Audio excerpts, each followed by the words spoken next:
Hey everybody, this is Kelly, Pro Paint and Drywall, coming at you. How y'all doing out there today? So yeah, if you get some value out of this video, I'm going to show you how us professionals do butt joints. And I mean, there are a couple different ways you can do them. I will show you the way I am doing them. Right now I'm running more or less or exactly a one-man crew. But so basically on these butt joints, it's kind of hard to see. Now this top one here is final coated. I just final coated it. But the very first thing you do with the butt joint is cut out any soft, they call it, which would be loose paper, essentially. So you just V out the joint, okay? And next thing you do is you pre-fill the joint with some mud that has to dry. You can use, +3 that I typically use. Some people like using the where is it? Screen all-purpose mud works good. It's a little harder mud, but I use +3. You can also use Easy Sand, which comes in a powdered bag. That's a chemical mud, or some people call it a hot mud. Basically, it sets up within minutes. Now, I'm doing a whole duplex here, so I don't need it to set up within minutes. So +3, like I said, if it takes a day to dry, that's perfectly fine with me. That way I don't have to mix it with water or anything. But you pre-fill it, scrape it tight, and then you put the tape on.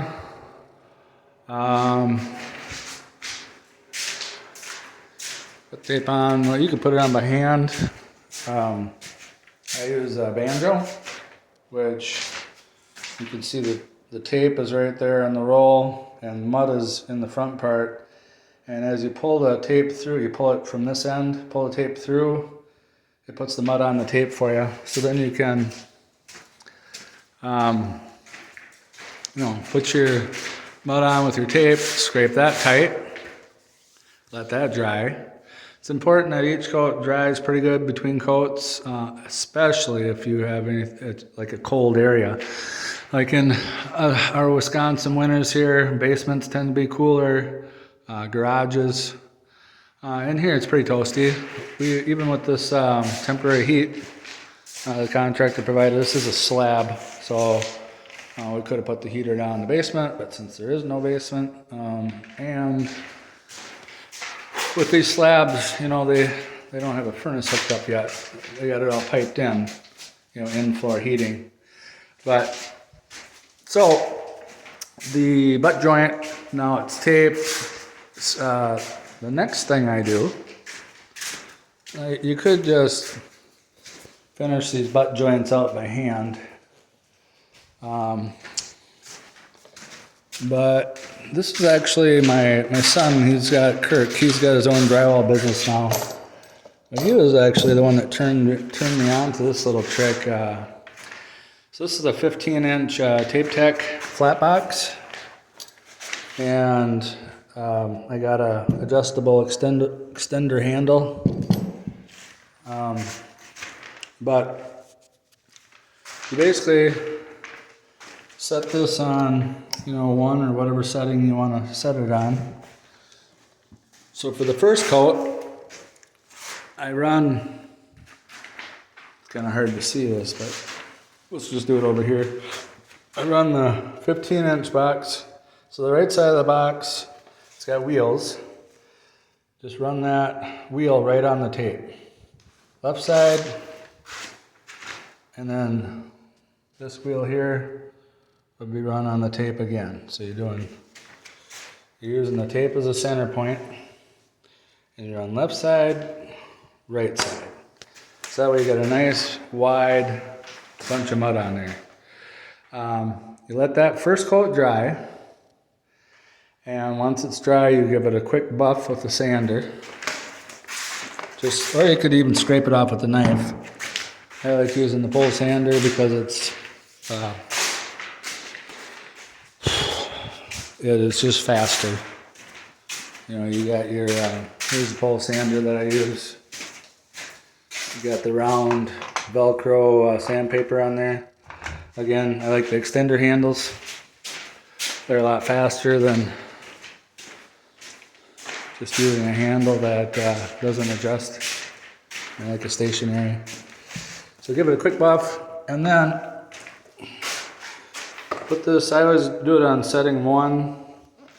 Go right down the middle. So basically the tape, you want the tape right in the center of the box. So now first coat you did one on the left, one on the right.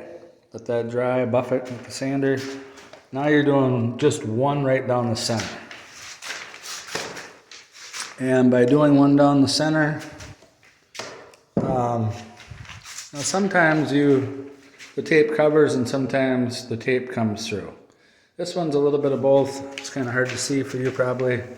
But right here, the tape's coming through just a little bit. Here, there's no tape showing. A little higher up. I'd say the butt joints are not exactly the same from bottom all the way to the top. It can vary. You could have more of a hump here, less of a hump, or it could be hollow. So I guess if you want to check a butt joint, check it top, bottom, and center. But I can visually see that the tape is coming through the mud as it's drying here.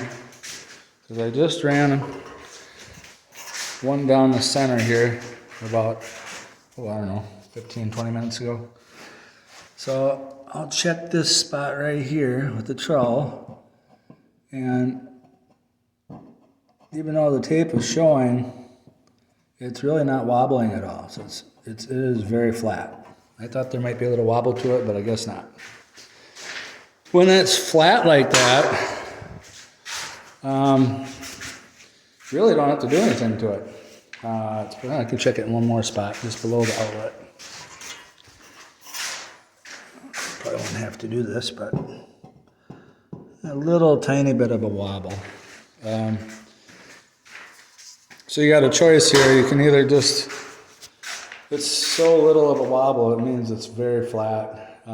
You could just leave it as is, or you could just run one coat right down the middle, but not doing the sides at all, because it's so flat.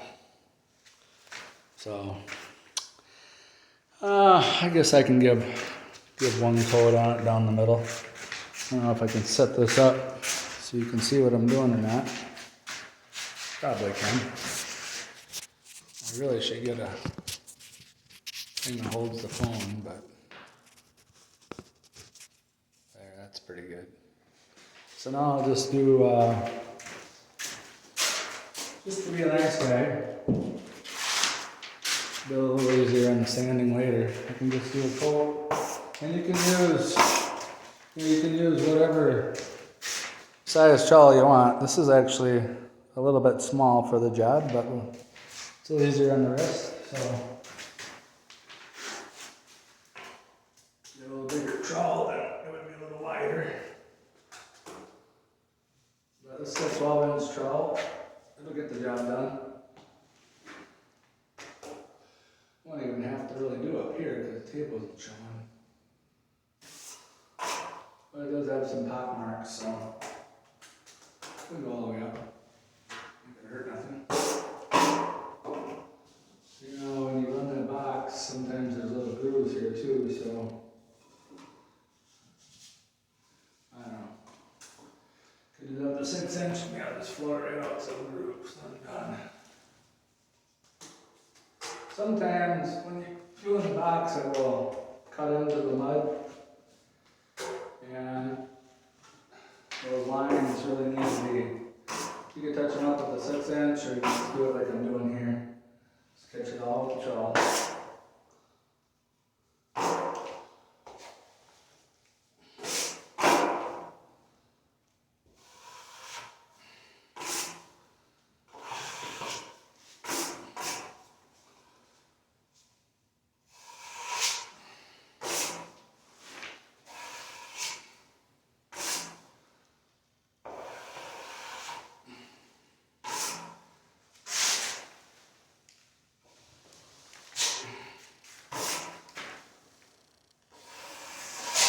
Alright.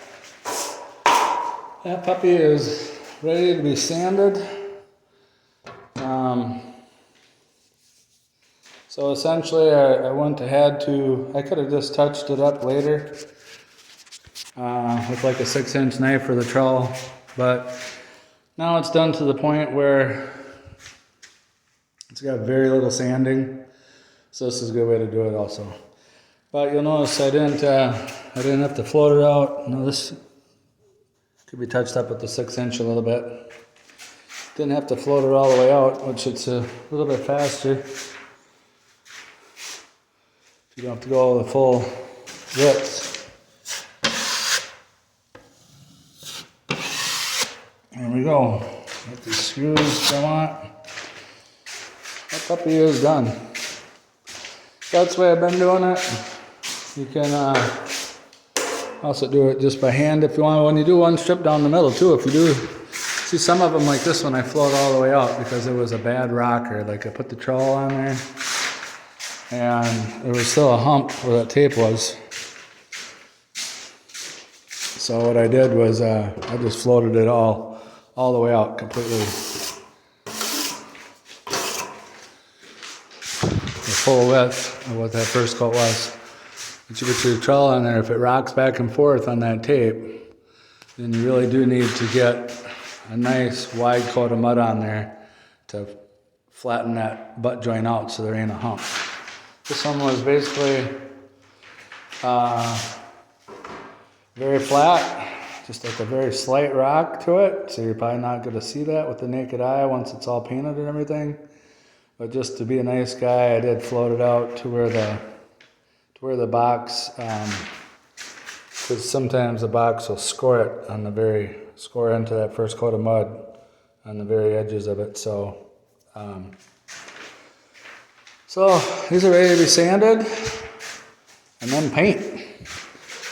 So, and then, yeah, I just, these here you can run by hand. I did box these out. It's kind of a horse apiece. Because if you do them by hand, you might be able to get by with just one coat of mud. So it's pretty fast if you do it by hand too. Yeah, but that's the way I've been doing my butt joints. Now I got to jump up here and catch these ones I could not reach off the stilts up in the vault. So I'm going to let you guys go and get back to her. You guys have a good day. Smash that thumbs up, subscribe, and we'll talk to you later.